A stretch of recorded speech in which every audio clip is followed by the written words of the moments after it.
saya Siti Khotijah, dosen program studi matematika Universitas An-Nukoya. Pada kesempatan ini, saya akan memaparkan deskripsi mata kuliah algoritma pemrograman sebagai salah satu persyaratan sertifikasi dosen tahun 2026 melalui PDD UKT-PT pada bidang pengajaran.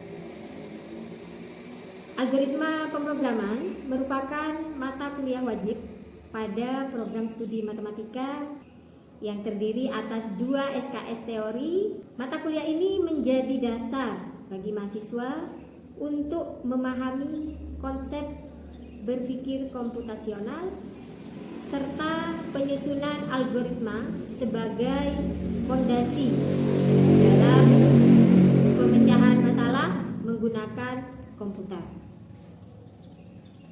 Nah, setelah mengikuti mata kuliah ini, mahasiswa diharapkan mampu memahami konsep dasar algoritma dan elemen-elemen dasar pemrograman, serta menerapkannya menggunakan bahasa pemrograman Python melalui penggunaan variabel, konstanta, tipe data, operator, struktur kontrol, prosedur, fungsi, dan struktur data dasar.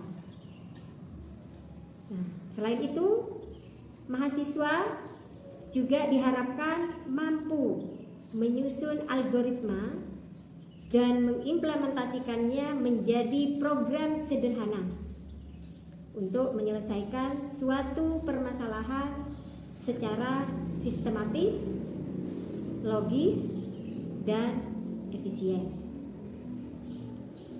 Dalam proses pembelajaran, saya menerapkan pendekatan student centered learning melalui case based method atau CBM dan project based learning atau PJBL.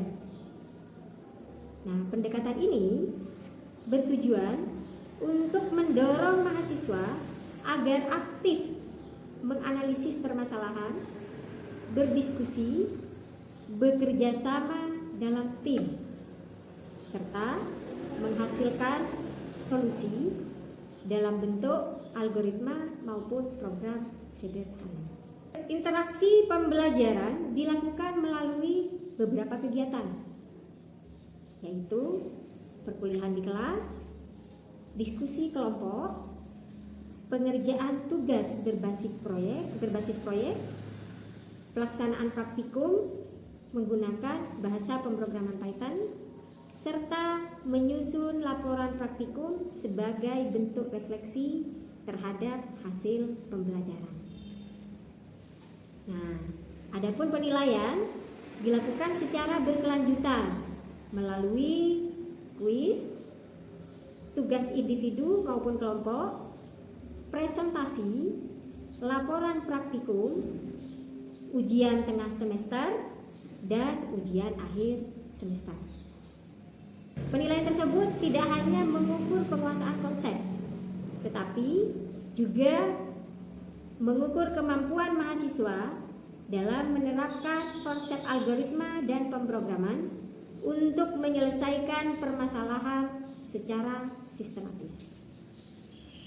Secara umum, skenario pembelajaran yang saya terapkan dimulai dengan kegiatan pembukaan yang berupa salam, kemudian dilanjutkan dengan presensi kehadiran mahasiswa, penyampaian tujuan pembelajaran, dan apersepsi melalui kegiatan review materi sebelumnya.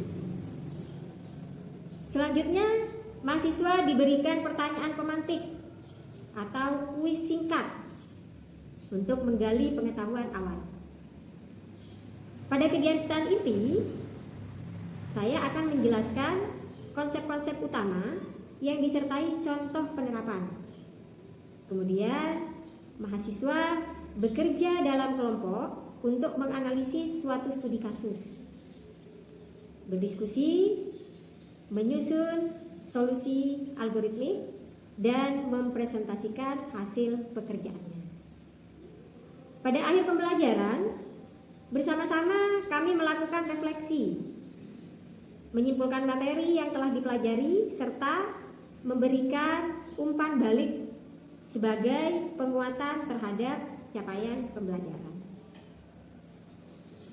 Selanjutnya, saya akan mendemonstrasikan salah satu proses pembelajaran pada mata kuliah algoritma pemrograman, khususnya pada materi variabel, tipe data, dan konstanta.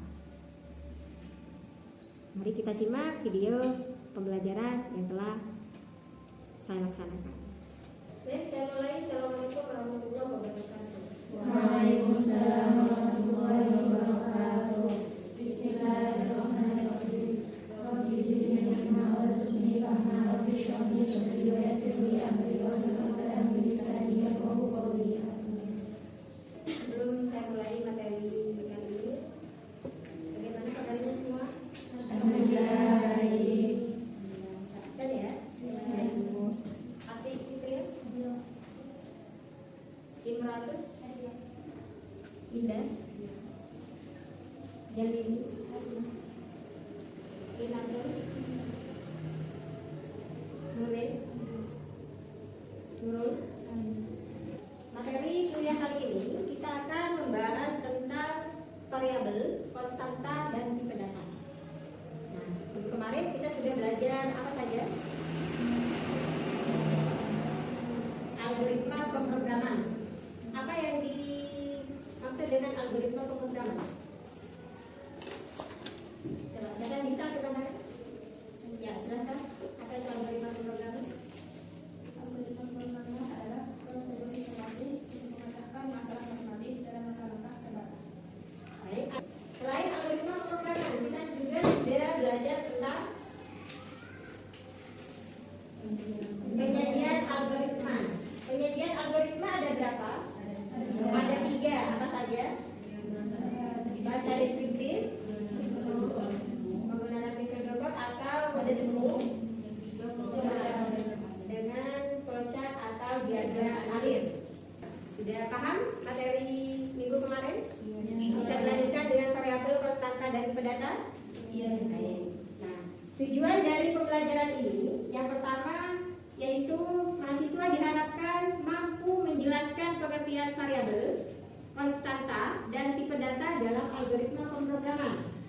Kemudian tujuan pembelajaran yang kedua, setelah mempelajari mata kuliah ini diharapkan mampu mengidentifikasi jenis-jenis tipe data dasar sesuai dengan karakteristik data yang digunakan. Dan yang terakhir tujuannya yaitu diharapkan mampu menerapkan penggunaan variabel, konstanta, dan tipe data dalam program sederhana menggunakan bahasa pemrograman Python. Baik. Sebelum kita masuk ke variabel, ada yang masih ingat ini apa? Kalimat matematika. Kalimat matematika ada yang terbuka, ada yang tertutup. Ini termasuk terbuka atau tertutup? Terbuka karena mengandung apa ini? Variabel. Nah, kalau anak matematika pasti sudah paham ya apa itu variabel? Ya. Yang di sini 2x sama dengan 6. Yang termasuk variabel itu ya, X. Ya, X. Kenapa ini dikatakan variabel? Karena nilainya belum diketahui. Bagaimana cara untuk mengetahui nilai dari X ini, dari nilai variabel? Itu dengan cara menyelesaikan dengan menggunakan operasi matematika. Nah, di algoritma pemrograman sebenarnya konsepnya sama dengan di matematika. Variabel pada algoritma pemrograman pada komputer itu sama dengan konsep pada matematika. Kenapa? Karena merupakan penerapan dari konsep matematika. Jadi variabel itu adalah kalau kita ibaratkan gelas dalam kehidupan sehari-hari, kita ibaratkan gelas. kosong. Nah, gelas satu, ada kita punya 2 gelas. Gelas yang pertama kita isi dengan kopi. Gelas yang kedua kita isi dengan teh. Agar tidak tertukar, agar kita gampang menunjukkan bahwa itu adalah gelas teh dan itu adalah gelas kopi, bagaimana caranya? Diberikan nama. Apanya yang dikasih nama? Gelasnya. Bisa gelas A, bisa gelas B. Nah, gelas A dan gelas B itu digunakan variabel. Dan isi dari gelas A dan gelas B itu adalah nilai. Kopi dan teh itu berupa nilai. Paham ya? Nah, sekarang ada pertanyaan. Misalkan kita mau menukar isi gelas A dan gelas B. Gelas A tadi isinya apa? Kopi. Gelas B isinya teh. Bagaimana caranya? Gunakan berbagai macam cara, terserah. Bagaimana caranya agar teh bisa pindah ke gelas kopi dan kopi bisa pindah ke gelas teh? Bagaimana cara? Gunakan semua cara, terserah. Ubah nama. Tidak boleh mengubah nama. Ambil 1 gelas lagi. Ambil 1 gelas lagi. Terus Yang teh taruh dulu ke gelas yang kosong. nah, Terus kopinya dipindah ke gelas teh. Lalu gelas teh yang ada di gelas kosong pindah ke gelas kopi. nah, gelas teh dan gelas kopi tadi kan sudah punya nama. Gelas A dan gelas B. Agar tidak tertukar gelas kosong, dia apa kan? Diberi nama juga. Gelas apa? Gelas C. Paham? Nah, itu variabel dalam kehidupan sehari-hari. Bisa dipahami? Dalam ilmu komputer, variabel itu adalah tempat penyimpanan nilai. Dan nilainya itu bersifat mutable atau bisa berubah.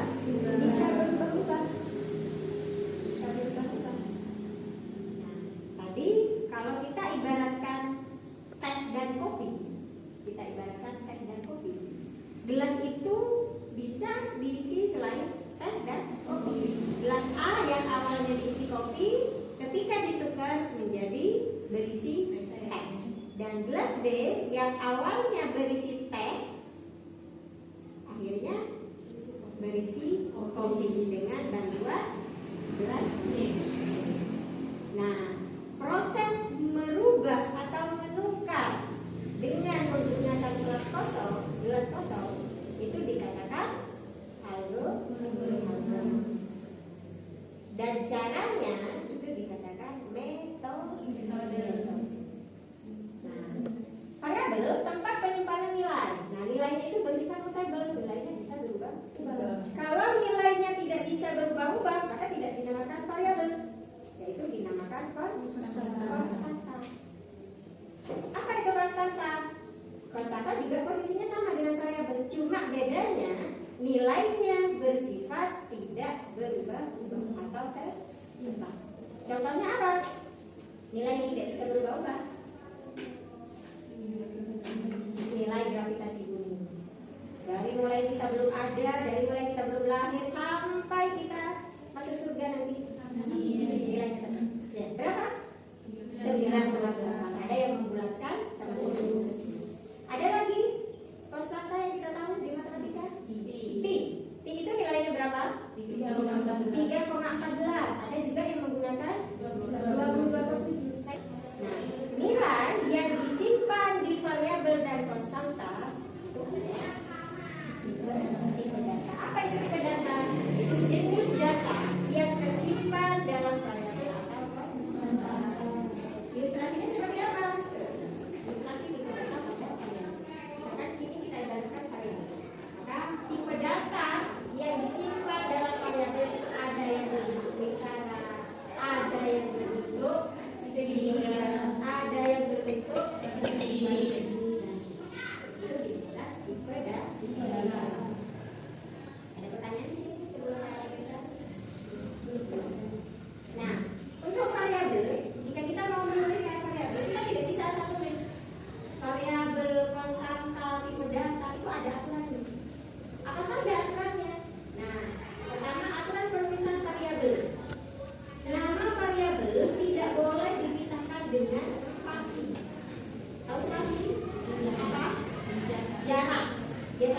di komputer atau laptop itu ada di mana?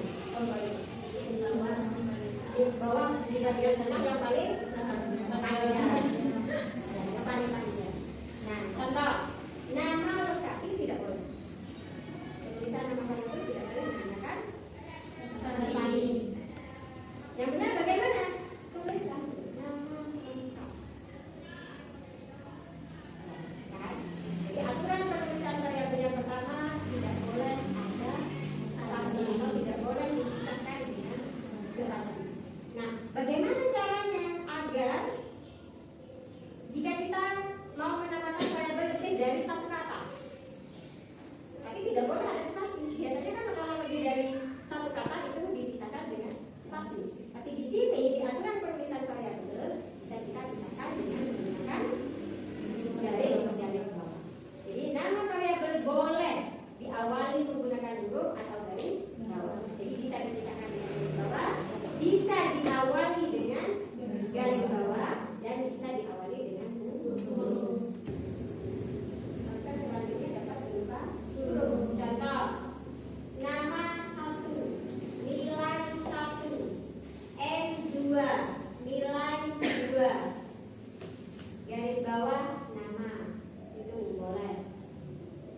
Boleh diikuti, selanjutnya diikuti dengan huruf atau garis bawah atau angka. Selanjutnya, karakter pada nama variabel itu bersifat case sensitif. Apa maksudnya case sensitif? Yaitu huruf besar dan huruf kecil dibedakan. Jadi kalau misalkan kita menuliskan nama variabel dengan variabelku, di sini variabelku kalinya besar dan variabelku kalinya kecil, ini merupakan dua variabel yang berbeda. Perintah untuk menampilkan yaitu print nama saya, panggil apa? Variabel nama. Nilai saya? Nilai. Tinggi badan saya? Tinggi. Ini untuk menambahkan keterangan dari tingginya. Ya. Kemudian lulus atau tidaknya kita panggil variabel Tunggal atau data itu sifatnya sensitif atau enggak? Tidak. Tidak. Terserah. Karena yang menjadi ciri khasnya itu adalah petik gandanya, bukan yang di dalam antara petik ganda atau petik itu tunggal. Jadi ciri khasnya itu. Intinya apapun isinya di antara petik ganda atau petik tunggal itu sudah masuk kategori string. Jika lebih dari satu karakter, jadi sifatnya tidak case sensitif lagi. Paham? Yang bersifat case sensitif itu adalah penamaan variabel, bukan dari tipe data. Paham? Ya. Nah, ada pertanyaan lagi? Kalau tidak ada, saya beri tugas. Ya. Ini. Silakan bentuk kelompok jadi 3 kelompok 1, 2, 3. Saya beri waktu 10 menit untuk mendiskusikan. Ya. 1, ya 3 kelompok. Jadi ambil ini A, B, dan D. Ini kelompok 1 A, kelompok 2 B, kelompok 3 D. Silahkan diskusikan dengan kelompoknya, kemudian nanti dipresentasikan. Ya, paham? Ada pertanyaan? Saya beri waktu 10 menit dari sekarang. Ya, kumpul dengan kelompok. Silahkan.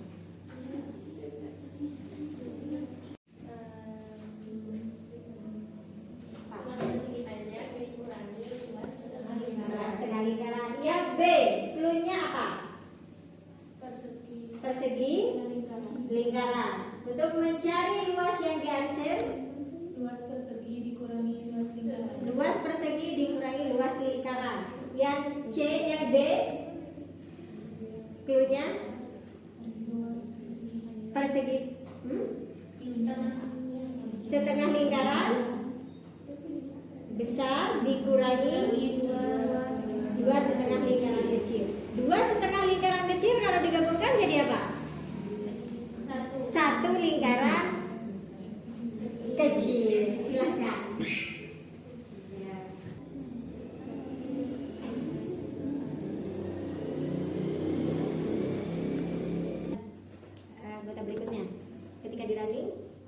muncul, masukkan nilai.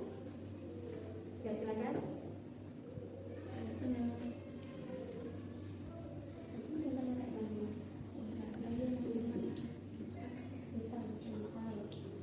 Semisal di sini variabel U itu nilai panjang persegi panjang yang nilainya 4. Kemudian variabel B yang namanya nilai lebar panjang, nilai lebar persegi panjang itu nilainya 5. Kemudian variabel R yang namanya nilai jari-jari lingkaran itu nilainya 4. Dan ketika dimasukkan ke rumus ruas persegi panjang, di sini nilai panjang persegi panjang itu 4, kemudian nilai lebar persegi panjang itu 5. Ketika 4, kemudian 4 dikali 5 akan menghasilkan 20. Kemudian luas setengah lingkaran. Luas setengah lingkaran itu 0,5 dikali pi 3,14 dikali integer R dikali integer R, atau yang dibilang R kuadrat. Kemudian hasilnya di sini ketika dimasukkan menjadi 25,12. Kemudian luas yang diaksir, luas persegi panjang yang di depan, kemudian dikurangi luas setengah lingkaran. Ketika dikurangi akan menghasilkan min 5,1200001. Kita butuhkan adalah panjang persegi atau panjang sisi persegi. Yang mana di sini panjang sisi persegi itu kita memilih tipe data jenis data integer. Yang A itu sebagai lambang panjang setiap sisi. Kemudian dari nilai A itu bisa diperoleh jari-jari, luas persegi, luas lingkaran, dan luas permukaan yang dihasil atau luas persegi dikurangi luas lingkaran. Terus akan diproses 4 dibagi 2 sama dengan 2 sama dengan 2 4 dikali 4 sama sama dengan dengan 16. Setelah itu pi yaitu 3,14 dikali 4 sama dengan 12,56, dan setelah itu 16 dikurangi 12,56 hasilnya 3,4399. Nah, saya koreksi ya. Di sini agar terlihat jelas ya. Jadi pada proses deklarasi itu luas persegi itu ditunjukkan oleh B. Ya. B rumusnya A kali A. Ya, sisi kali sisi. A kali A. Sehingga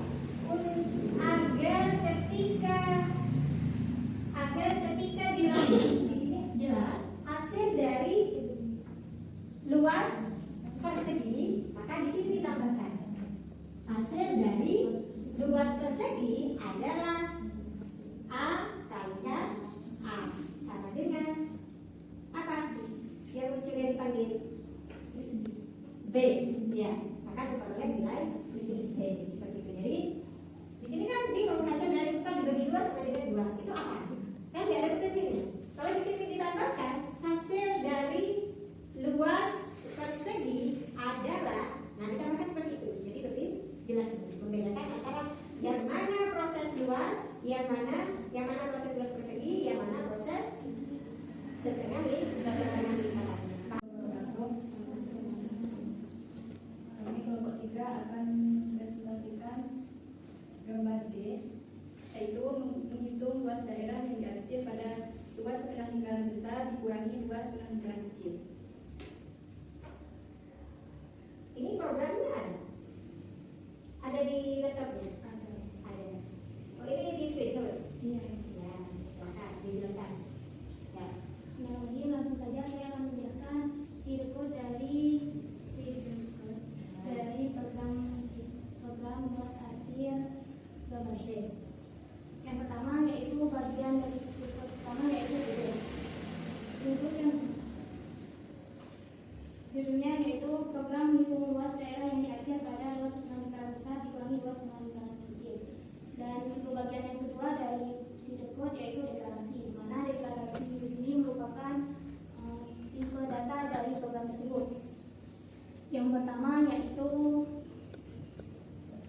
variabel R sama dengan 6, yaitu 6 merupakan tipe data integer. Dan yang kedua, R itu apa? R itu jari-jari lingkaran besar, Ya, R itu merupakan apa? merupakan variabel. Variabel, lanjut. Dan yang R besar itu jari-jari lingkaran besar. Terus R kecil, R kecil merupakan jari-jari setengah lingkaran kecil. jari-jari setengah lingkaran kecil diperoleh dari Diperoleh dari variabel apa? variabel 2 setengah lingkaran kecil. 2,5 lingkaran. R kecil tadi apa? Jari-jari setengah lingkaran kecil. Nilainya diperoleh dari Jari-jari lingkaran besar dibagi 2. dari kelompok 1, 2, 3 dan kesalahannya sudah saya koreksi ya. Kesalahannya di mana sudah bisa diperbaiki, nanti dikumpulkan lagi ke saya, kemudian akan saya beri nilai. Ada pertanyaan sebelum saya tutup? Baik, sebelum kita akhiri, kesimpulan dari apa yang telah kita pelajari yang pertama. Variabel, apa itu variabel? Tempat penyimpanan nilai, tempat menyimpan nilai. Sifatnya, nilainya bersifat mutable. Kemudian apa lagi? Konstanta. Apa itu konstanta? Tempat menyimpan nilai. Nilainya bersifat mutable. Itu yang menjadi pembeda dari variabel. Kemudian yang ketiga, tipe data. Tipe data itu apa? Tipe data yang bersifat pada variabel atau konstanta. Jadi tipe data ada berapa? Ada apa saja? Integer, float, char, string, boolean, array. Kemudian aturan penulisan variabel yang pertama. Tidak boleh ada spasi.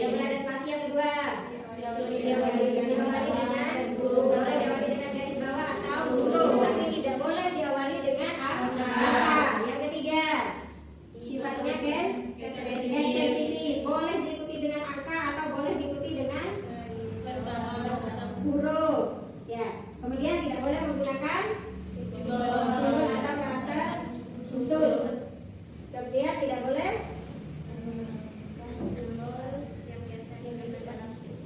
kode bahasa atau pemrograman. Terus apa lagi? Sudah? Itu kesimpulan dari apa yang kita pelajari hari ini. Baik, sepertinya sudah paham ya dari pembuatan program tadi, hanya ada sedikit kesalahan ya.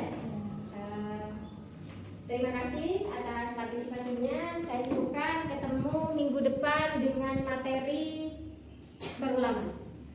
Ya, materi perulangan silahkan pelajari referensi yang ada kaitannya dengan perulangan. Minggu depan kita ketemu untuk membahas materi itu.